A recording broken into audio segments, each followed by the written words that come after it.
est l'appui de la vérité. C'est là où on doit trouver la justice. Aujourd'hui, ce n'est plus la justice qu'on trouve dans l'intérieur de l'église. Je vous en supplie, si tu écoutes ma voix, va devant Dieu et regarde encore ta relation avec lui. Le temps est court. Le temps est court. Les événements qui sont en train de se passer dans le monde actuel montrent que Jésus-Christ est à la porte. Comment est ta relation avec Dieu aujourd'hui? Pardon, asseyez-vous. Comment est ta relation avec Dieu? L'apôtre Paul dit, éprouvez-vous pour voir si vous êtes encore dans la foi. Parce qu'aujourd'hui, on peut être avec Dieu. Demain, on l'a abandonné. Il y a des personnes qui disent souvent qu'on ne perd pas le salut. Que quand on est sauvé, on ne peut plus aller en enfer. Que quand on est sauvé, on ne peut plus abandonner Dieu. C'est le mensonge de Satan. Pourquoi? La Bible nous dit, n'attristez pas le Saint-Esprit. C'est ça? Il y a les serviteurs de Dieu dans la salle. Est-ce que la Bible nous dit n'attristez pas le Saint-Esprit? Il y a les serviteurs de Dieu dans cette salle. N'est-ce pas? La Bible nous dit n'attristez pas le Saint-Esprit.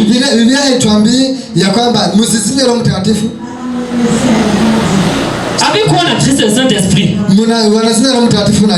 Avec le péché. La Bible dit également à la fin, ne teignez pas l'esprit. Ça veut dire que tu peux éteindre le Saint-Esprit. Tu peux être aujourd'hui chrétien. Dans 2 mois tu n'es plus chrétien. Regardez un peu ce qui se passe. Regardez bien. Regardez. Est-ce qu'il y a encore la lumière? Nous savons que c'est le Saint-Esprit qui est la lumière. Quand tu n'as pas le Saint-Esprit, Dieu n'est plus là. Et quand Dieu n'est plus là, c'est le ténèbre qui est là et c'est Satan qui est là. Et tu es en train d'aller droitement en enfer. Si tu éteins le Saint-Esprit, tu vas aller au ciel. N'ayant pas le Saint-Esprit, la Bible nous dit celui qui n'a pas le Saint-Esprit n'appartient pas à Dieu. Je vous en supplie que chacun reconsidère sa relation avec Dieu. Essaye de revoir ta relation avec Dieu. La Bible nous dit dans Matthieu 28 le verset 20, je serai avec vous jusqu'à la fin du monde. Qui dit ça? C'est Jésus. Je serai avec vous jusqu'à la fin du monde. Il ne dit pas il y aura les moments que je serai avec vous et les moments que je ne serai pas avec vous. Hasemi ya kwamba kuna wakati nitakuwa pamoja nanyi, kuna wakati nitawaondokea. Ça veut dire quoi? Inamaanisha il n'y a aucun domaine de ta vie que Dieu ne maîtrise pas. Hakuna pande yako yote ya maisha yako Mungu hajui. Il y a des personnes là, dès qu'ils traversent la porte, ils deviennent chrétiens. Dès qu'ils sont après, païens plus. Faisons attention à ça. Parce que Jésus-Christ, le Saint-Esprit est avec toi en tout temps, en tout lieu et en toutes circonstances. Jésus-Christ est la personne qui est plus avec toi que tout le monde. Il connaît ta vie mieux que toi-même. Il est avec toi partout. Ne dis pas non, comme pasteur Edouard n'est pas ici, je peux faire ce que je veux. Kwa sababu Pastor John hayuko, acha nifanye vile nataka. Pastor John n'est pas ici, je fais ce que je veux. Pastor John hayuko, acha mimi nifanye vile nataka. Pastor il doit te donner la vie. Pastor John anaweza kupea uzima. Moi je suis capable de te donner la vie. Mimi niko na uwezo kupea uzima. Est-ce que Pastor John peut te donner la vie? Je Pastor John anaweza kupea uzima? Non. Hapana. Celui qui peut te donner la vie, c'est le Seigneur Jésus-Christ. Mwenye anaweza kupea uzima ni Bwana Yesu Kristo. Et c'est celui-là qui est partout avec toi. Ni yeye ako pamoja na wewe kila mahali. Si tu te caches derrière l'homme, ukijificha nyuma ya Jésus-Christ est là. Yesu Kristo ako hapa. Entre en bas de la table. Jificha chini ya meza. Il est là. Ako hapa. Cache-toi derrière cet hôtel comme ça. Ukijificha nyuma ya madhabahu. Il est là. Ako pamoja na wewe. Entre dans ta chambre ferme. Ingia kwa chumba yako. Couvre-toi avec ta couverture. Ujifunike. Il est là. Na nguo yako. Ako pamoja na wewe. Il est partout avec toi. Ako pamoja na wewe kila mahali. Pourquoi se présenter bien devant les hommes alors que tu sais que tu es sale derrière? Kwa nini sasa unajiweka msafi mbele za watu na uko mbaya zaidi mbele za Mungu? J'ai vu un serviteur de Dieu. Il vient à l'église, il fait le bruit. Après il va chez anaingia kanisani akafanya makelele. Après il va chez le marabout. Baadaye akaenda kwa waganga. Voilà, pasteur. Ona mchungaji. Pasteur. Mchungaji. Et tu pries pour les gens. Na akaombea watu. Heureusement. Kabisa. Dieu l'a livré. Mungu alishamtupa. Il est parti là-bas chez le marabout 3 fois. Alienda kwa waganga mara 3. Après Dieu l'a frappé au pied. Baadaye Mungu akamchapa kwa mguu. Il a tout fait. Il a dépensé tout ce qu'il avait. Il n'a pas reçu la guérison. Il a demandé à Dieu, qu'est-ce que je fais? Il a dit, convoque toute l'église avec d'autres serviteurs de Dieu. Et tu te repens. Après ça, tu dois abandonner de rester à l'hôtel pendant 1 an.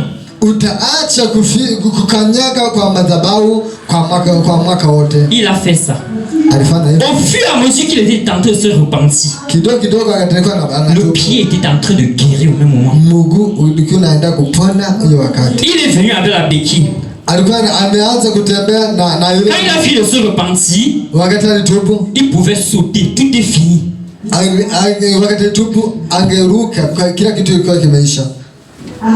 Je vous en supplie, ne jouons pas avec Dieu. Ne plions pas, ne cherchons pas à plaire à Satan. Ne cherchons pas à plaire à Satan.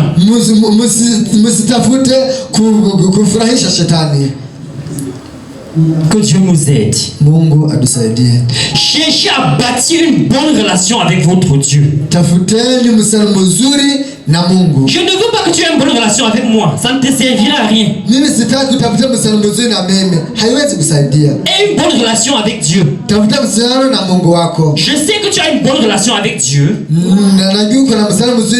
Tu auras une bonne relation avec moi. Ça c'est sûr. Je vous en supplie. Essayez de vous accrocher au Seigneur Jésus-Christ. Ne vous accrochez plus au pasteur. Ne vous accrochez plus au prophète. Ne soyez plus les chasseurs de prophéties. Ne soyez plus les chasseurs de miracles. Le miracle ne peut conduire personne au ciel. Je dis bien personne. Parce que celui qui a le pied tordu, au ciel il aura le pied droit. Je vous en supplie. Faites attention. Jésus-Christ nous aime. Le même Jésus-Christ qui est amour. Le même Jésus-Christ est aussi un feu qui dévore les rebelles. Regardons Hébreux 10 verset 26. Hébreux 10 verset 26. Hebrania sura ya 6 mstari wa 26.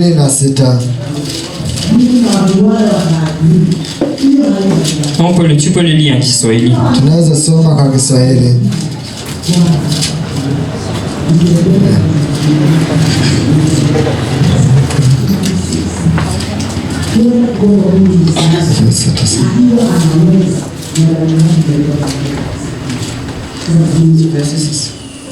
Hébreux 10 verset 26. 10. Ni Waebrania sura ya 10 mstari wa 26. Pardon, écoutez ce que la Bible dit. Msikieni vile Biblia inasema. Ni Waebrania sura ya 10 mstari wa 26 unasema hivi: maana kama tukifanya dhambi kusudi baada ya kupokea ujuzi wa ile ukweli, haibaki tena dhabihu kwa ajili ya dhambi. Amen. Amen. Continue ce que vous faites. Bali kuna kuitazamia hukumu yenye kutisha na ukali wa moto ulio tayari kuwala wao wapingao. Mtu aliyeidharau sheria ya Musa hufanya pasipo huruma kwa neno la mashahidi wa mwili au watatu. Amen. Amen. Amen.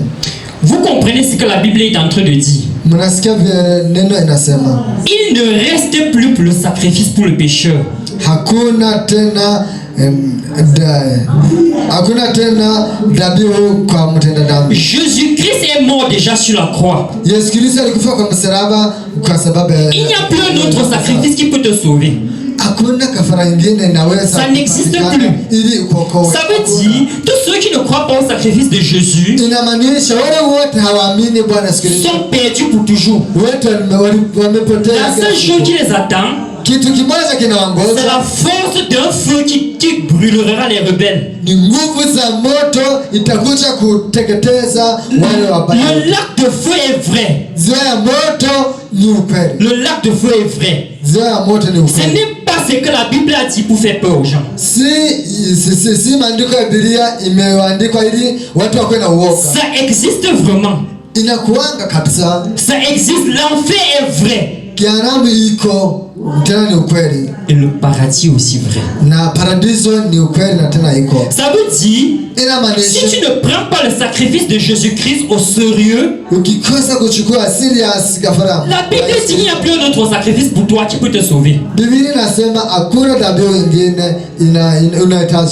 a des gens aujourd'hui à l'intérieur de l'église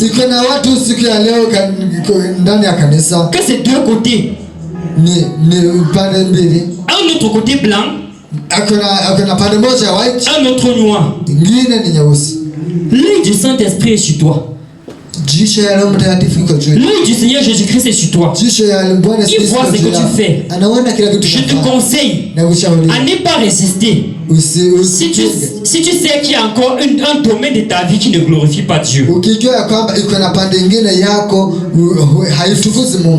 devant lui aujourd'hui et supplie-le qui te pardonne de ce péché. Et si ça te dépasse d'abandonner ce péché, approche-toi d'un frère ou d'une soeur ou de nous ici. Nous allons t'aider à abandonner ce péché. Nous allons t'aider. Mais si tu crois que en te cachant dedans, c'est que Satan va mettre un piège devant toi. Et ce ne sera pas bon. La Bible dit que plutôt une attente et une force d'un feu qui va dévorer tous les rebelles. Biblia inasema itakuwa nguvu ya moto itakuja kuteketeza wenye maovu wote. Sachez que le sacrifice de Jésus à la croix dhabihu ya Bwana Yesu Kristo alitoa kwa msalaba est plus grand ni kubwa que la loi de Moïse. Kushinda sheria ya Musa. La Bible nous dit, Biblia inasema si quelqu'un a péché contre la loi de Moïse, mtu mwenye ametenda dhambi kusudi kwa sheria ya Musa, il meurt sans pardon. Akakufa bila msamaha. Comment ça s'est passé en Israël? Si on voit que tu as couché avec une quand tu as péché, chacun prend sa part de cailloux. On va jeter sur toi jusqu'à ce que tu vas mourir. On va porter enterrer. C'est comme ça que ça s'est passé le temps de Moïse. On te tuait directement. Maintenant, la Bible est en train de dire,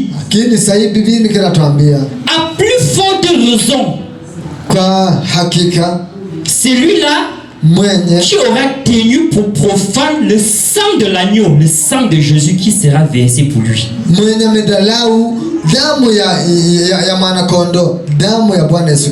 Moïse n'est mort pour personne. Moïse était un grand prophète. Mais il n'est pas mort pour que quelqu'un soit sauvé. Il avait recommandé juste le sacrifice des animaux.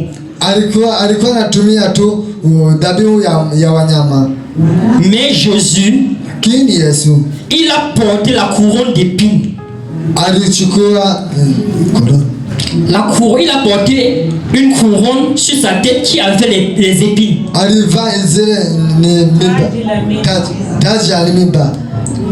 Ce n'était pas la comédie. Écoutez-moi bien. Quand le machin là me piquait, ça faisait mal. Le sang qui coulait là, c'était le vrai sang. Ce n'était pas un jeu. Il pleurait la douleur. Et cette douleur était vraie. Ce n'est pas une comédie. C'est ce qui s'est passé réellement. Quand il portait cette croix qui pesait sur son dos, c'était vrai. Imaginez que toi tu pèses 50 kilos. On porte 100 kilos pour pèse ton dos, marche avec. C'est un jeu. Est-ce que c'est un jeu? Je vous dis, écoutez-moi bien. Celui qui joue avec le sacrifice de Jésus, il est perdu. Il est perdu. Il a porté cette croix jusqu'au calvaire. Et on l'a crucifié dessus.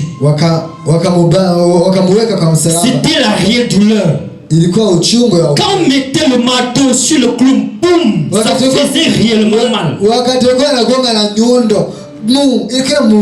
Ça faisait réellement mal. Ce n'est pas le film que vous voyez là. Dans le film, il y a beaucoup de faux. Mais c'est ce qui est écrit dans cette Bible.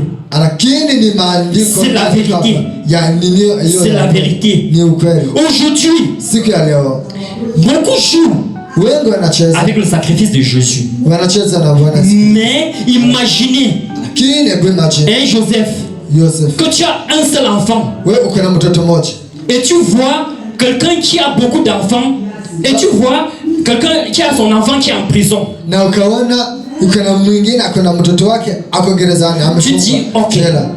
Tu dis ok, je donne mon enfant, on le tue et puis on libère son enfant. Tu donnes ton enfant, on le tue et tu dis à celui qui est en prison, sors de la prison. Il dit je ne sors pas. Qu'est-ce que tu vas faire? Qu'est-ce que tu vas faire? Tu imagines le genre de colère que tu peux avoir?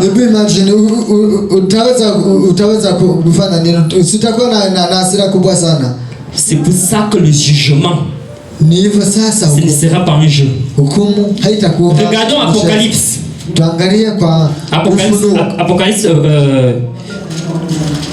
Apocalypse 20, le verset 15, je crois bien.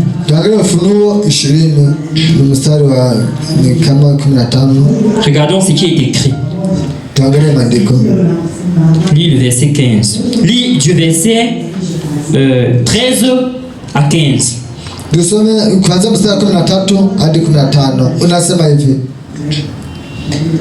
Bahari ikawatoa wafu waliokuwamo ndani yake, na mauti na kuzimu zikawatoa wafu waliokuwamo ndani yake, wakahukumiwa kila mtu kwa kadari ya matendo yake. mauti na kuzimu zikatupwa katika ile ziwa la moto. Hii ndiyo mauti ya pili, yani hiyo ziwa la moto. Na iwapo mtu yeyote hakuonekana ameandikwa katika kitabu cha uzima, alitupwa katika lile ziwa la moto. Amen. Amen. Amen. Vous écoutez ce qu'il est dit. Mumesikia maandiko. La mort rendit les morts qui sont en elle. Kifo, mauti itatoa mauti yote iko ndani. Les morts, le séjour des morts et la mer rendit les morts qui sont en eux. Bahari zote zitatoa mauti ziko ndani. Et chacun fut jugé selon ses œuvres. Na kila mauti itahukumiwa kupitia kwa matendo yake. La mort et le séjour des morts fut jeté dans les temps d'Adam de feu. Na mauti zitatupwa katika ziwa la moto. Et le verset 20. Na mstari wa 20. Quiconque ne fut pas trouvé écrit dans le livre de vie fut jeté dans les temps Adam de feu. Niwapo mtu yoyote hakupatikana kwa kitabu cha uzima, atatupwa kwa ile ziwa la moto. On ne regardera pas un président. Hawezi kuangalia mon président. On ne dira pas parce que tu étais le super pasteur, tu n'iras pas là-bas. Hawezi sema kwa sababu ulikuwa super pastor, hawezi enda kwa ziwa la moto. On ne dit pas que Shadrach, comme tu étais assis à l'intérieur de l'église, tu n'iras pas là-bas. Hawezi sema Shadrach, kwa sababu ulikuwa katika kanisa, hawezi ingia kwa ziwa la moto. On ne regardera pas ça. Hawezi angalia hiyo. Si ton nom n'est pas dans le livre de vie, jina lako likikosekana kwa kitabu cha uzima, c'est avec ce livre que je suis en train de lire. C'est avec la parole de Dieu que tous les hommes seront jugés. C'est que je suis en train de parler là maintenant. Les anges de Dieu sont en train de prendre les vidéos de ça. Ce n'est pas ce que le serviteur de Justin est en train de faire. Là-bas, ça peut se détruire.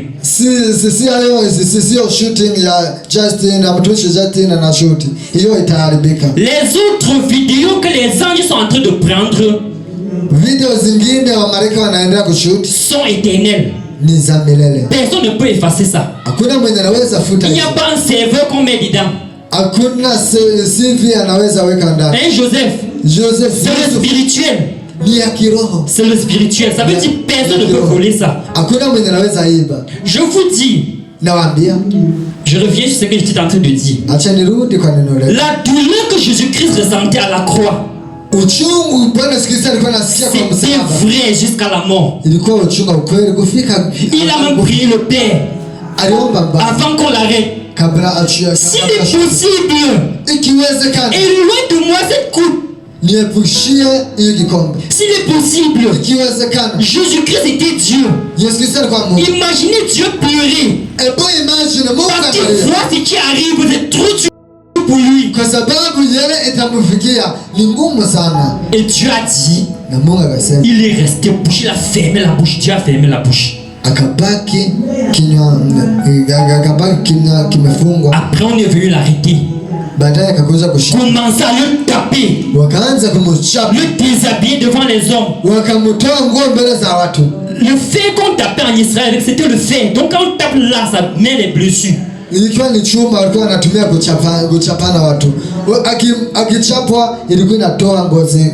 la croix, il est mort. On vient aujourd'hui, on présente l'œuvre de la croix à quelqu'un. Il dit je m'en fous. Ce n'est que question de temps. Quand tu sors de ton corps, c'est là où la réalité s'affiche devant toi.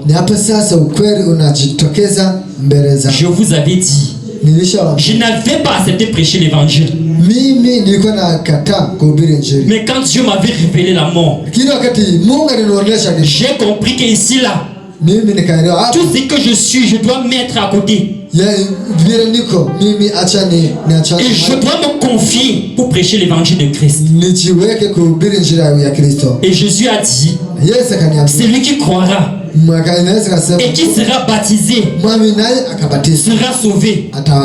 Celui qui ne croira pas sera condamné. C'est ce que la Bible a dit. Il y a des gens qu'on les parle du baptême aujourd'hui, ils disent que je ne me baptise pas. Ce n'est pas important pour moi.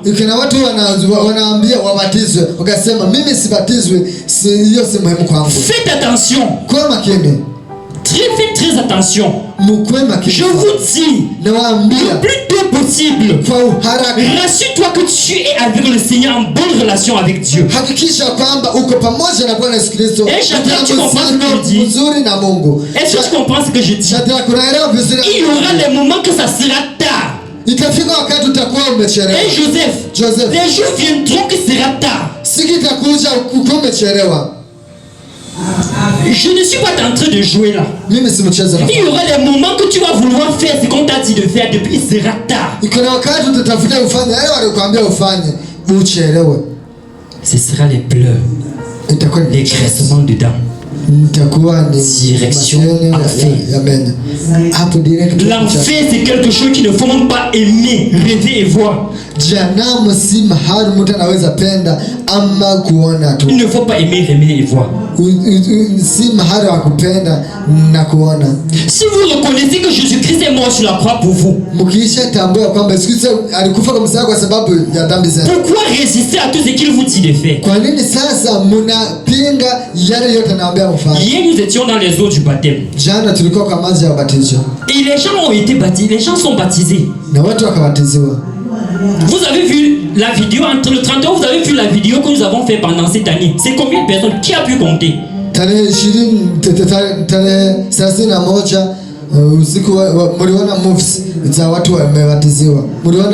Ces gens sont sauvés.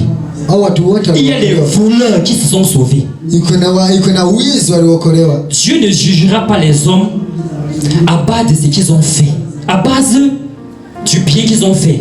Mungu hawezi chukua watu kwa sababu ya mazuri amefanya. Fais tout le bien qui existe sur la terre. Ufanye mazuri yote na kuanga hapa duniani. Tu rejettes le sacrifice de Jésus. Na udharau Bwana Yesu. Tu es perdu. Hapo umepotea. Tu es perdu.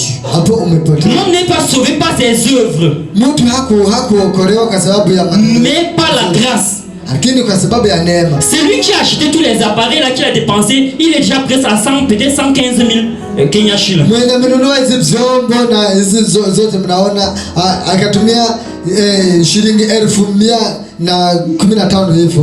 S'il ne marche pas dans la volonté de Dieu, le lac de feu l'attend. Le lac de feu est prêt pour le recevoir. C'est pas parce que tu as beaucoup donné à l'église que tu seras sauvé. Non. C'est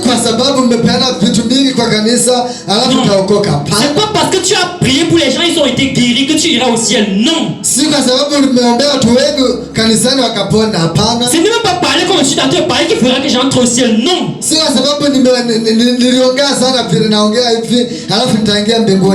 Mais une seule chose, crois au Seigneur Jésus-Christ, fais sa volonté. C'est la seule chose qui peut t'ouvrir les portes du ciel. Nous voulons construire des maisons, non? On va acheter des véhicules, non? Nous voulons avoir des grands terrains, non? On veut prendre les avions pour aller dans tous les pays qu'on veut, non? Fais tout ça. Tu n'as pas Jésus-Christ. Tu es perdu. Bill Gates n'entrera pas au ciel s'il ne croit pas au Seigneur Jésus-Christ. Bill Gates n'entrera pas au ciel s'il ne croit pas au Seigneur Jésus-Christ. Il y a un seul chemin pour sauver les hommes. Le seul chemin là, c'est croire au Seigneur Jésus-Christ de Nazareth. Tu ne crois pas en lui, tu es perdu. Le lac de feu t'attend. Ce n'est pas un jeu. Il y a des choses que je ne parle pas aujourd'hui parce que j'ai lu dans la Bible. Je parle de beaucoup de choses parce que quand je doutais, Dieu m'a montré. Si vous parlez des hommes incrédules, nikikuonesha watu, nikikwambia watu wabaya, les hommes qui n'aimaient pas accepter la parole de Dieu. wenye walikuwa hawapendi neno la Mungu. Je crois que dans tout mon pays, le Cameroun, je fais partie des gens là. Naamini kwa nchi yangu ya Cameroun na yote nilikuwa Quand katika. quelqu'un venait me voir, crois au Seigneur Jésus-Christ. Mtu akikuja kuniambia amini Je Bwana dis que si tu Yesu, as raté ta vie, tu laisses les autres. nikamwambia umeshindwa na maisha yako kuishi vizuri, ukaenda kupoteza. Il y a un papa Niko na baba moja que j'avais presque insulté, le père là. kwa mbaba Il me prêchait l'évangile. alikuwa ananihubiria injili. Je le voyais, il était pauvre. Nilikuwa namuona alikuwa maskini. J'insultais le père là.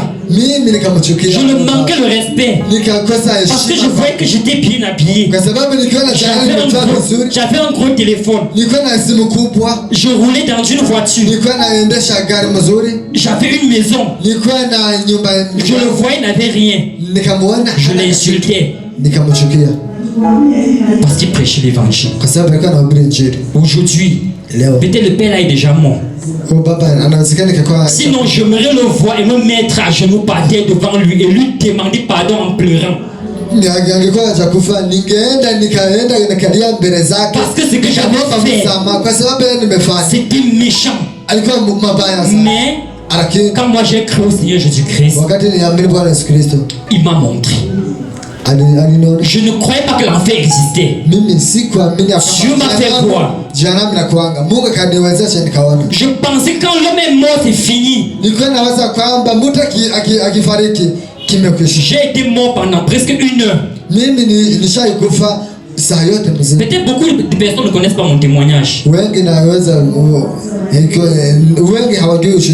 J'ai été mort, les gens qu'on savait qu'on va apprêter pour enterrer. Jésus-Christ m'a réveillé. Les démons qui m'amenaient, Jésus-Christ les a stoppés. Et il a dit, ce n'est pas encore le moment qu'il meurt, je voulais juste lui montrer quelque chose. Et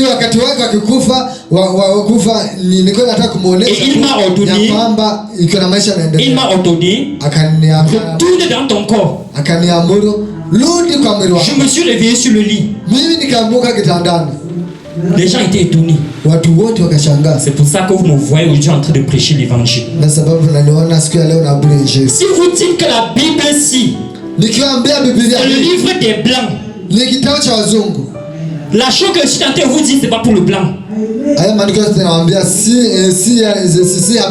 Le témoignage que vous donne, c'est pas la chose du blanc. Je dormais sur mon lit et je suis mort. J'étais avec quelqu'un, il savait que j'étais mort. Je vous en supplie, réconciliez-vous avec Dieu. Réconciliez-vous avec Dieu. Ayez une bonne relation avec Dieu. Attachez-vous au Seigneur Jésus-Christ. Il est le seul qui peut vous donner la vie. Ne jouez jamais. Ne regardez jamais ce que vous avez. Ça vous fait croire que vous êtes quelque chose. On peut avoir tout, mais on est zéro. Regardez quand vous regardez Apocalypse 13, la Bible dit là, parce que vous croyez que vous êtes riche, vous croyez que vous avez tout. Si vous ne comprenez pas que vous êtes misérable, pauvre et nu,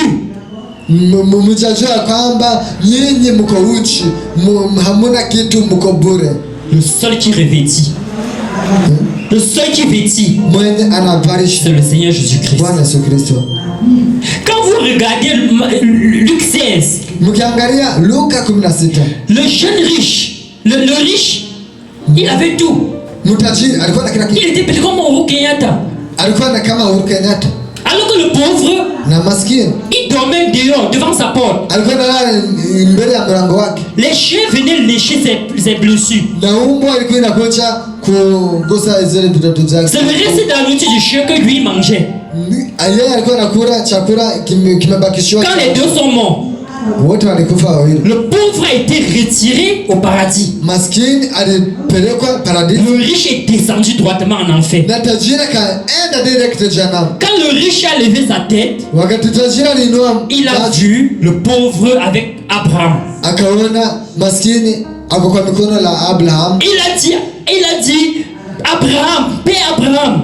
Akasema baba Abraham, dis à Lazare, ambia Lazaro de tremper son doigt et qui me rafraîchit la gorge. Achukue kidole chake aweke kwa maji aweze kunyunyizia kwa Abraham a dit que c'est impossible. Abraham akasema haiwezekani. Il dit OK, si c'est impossible, akasema ikiwa haiwezekani, envoie quelqu'un de mort sur la terre. Tuma katika wafu mmoja aende duniani. Pour qui dit à mes parents, à ma famille, ambie familia zangu de se repentir afin de n'est pas venu ici. Waweze kutubu wasikuje mahali. Qu'est-ce qu'Abraham a dit? Abraham alisema nini? Ils ont sur la terre Moïse et les prophètes. Wako na Musa na wanabii. Vous voyez le riche là qui était sur la terre, il a insulté les pauvres. Tajiri duniani alikuwa anachukia wa maskini. En enfer, il est devenu évangéliste. Jana akakuwa mwinjilisti. Mais ça n'a pas donné. Lakini parce qu'il était tard. Kwa sababu alichelewa. Que fais-tu de ton temps? Na wewe usipoteze muda wako. Qu'est-ce que tu fais de ton temps? Ni kitu gani unafanya na muda wako? Qu'est-ce que tu fais de ton temps? Ni kitu gani unafanya na muda wako? Ton temps te sert à quoi? Muda wako una regarder les films. À regarder les films d'horreur. Kuangalia movies za shim. Tu es perdu. Hapo umepotea. Si ton temps ne te sert pas pour la gloire de Dieu, wakati wako ukikuwa haukusaidia kwa utukufu, tu es perdu. Hapo umepotea. Je vous en supplie. Na wasi. Moi ça, je ne sais pas pourquoi Dieu chante mes messages ces temps. Je n'ai pas prévu parler de ce que je suis en train de parler. Mimi sijui ni kwa nini Mungu anabadilisha ujumbe wangu. Mimi sikupanga ni hubiri haya mabili na hubiri. Ça c'est parce que j'ai prévu. Hii si mabili. Mais je sais que Dieu parle à une personne. Lakini najua Mungu anamta na. Et si tu veux, tu prends ce message, tu jettes pas derrière. Un jour, tu sauras que tu as fait l'erreur le plus grave de ta vie. Parce que quand le riche, il a commencé à supplier Abraham, malheureusement pour lui, il était tard. Il y a des choses que Dieu te donne un temps pour faire. Après ça, il n'y a plus d'espérance. Je vous en supplie. Ne venez pas à l'église parce que vous voulez que Dieu vous rende riche. Ne venez pas à l'église parce que vous voulez le visa. Ne venez pas à l'église parce que vous voulez le mariage. Mais venez à l'église parce que vous voulez marcher avec le Seigneur Jésus-Christ. Et tout le reste viendra seul. Jésus-Christ a l'argent, il a tout. Jésus-Christ a l'argent, il a tout. J'ai un ami. Parfois quand il pense à lui, je pleure. Il a l'argent. Il a presque tout. Mais il est perdu. Il est perdu. Il ne peut pas aller au ciel, sauf s'il se repent. Je veux vous dire, quand un chrétien et un païen meurt, c'est lui que je pleure. C'est le païen. Parce qu'il est perdu. Il n'y a plus d'espérance pour lui. Un chrétien meurt. Oui, la séparation fait mal. Mais gloire à Dieu. Il est sauvé. Soit que je meurs, soit que je vis, je suis à Christ. Là où je suis là, je n'ai pas peur de la mort. La mort arrive là. Waouh, la délivrance. En vivant sur la terre, je peux encore abandonner Dieu. Si je meurs là, le ciel me reçoit directement. La seule chose que je sais que je dois encore vivre longtemps, c'est